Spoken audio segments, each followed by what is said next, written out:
What's going on here? Well, the majority of this party, voters, activists, even members, honestly, are against this CR. Because the reality is that voting for this CR is like drinking acid because you're thirsty. It makes no sense. And I think that Nancy Pelosi also weighed in today and said that Leader Jeffries is correct. Democrats should not vote for this in the House or the Senate. And so if we're... You think Leader Jeffries is ticked right now? Well, he has to be. He did the hard work of keeping his members in line, which they were.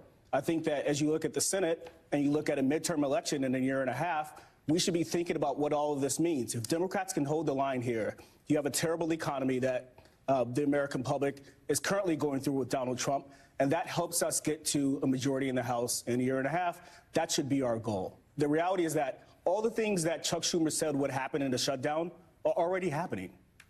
So 6 more would have to decide to vote yes. Do you see 6 names here? I don't. I see 4 possibly. So you should assume, for instance, that the leadership team votes with Mr. Schumer. But I think, for instance, Senator Schatz probably votes against it. I think Jackie Rosen probably votes against it. Gary Peters could go either way.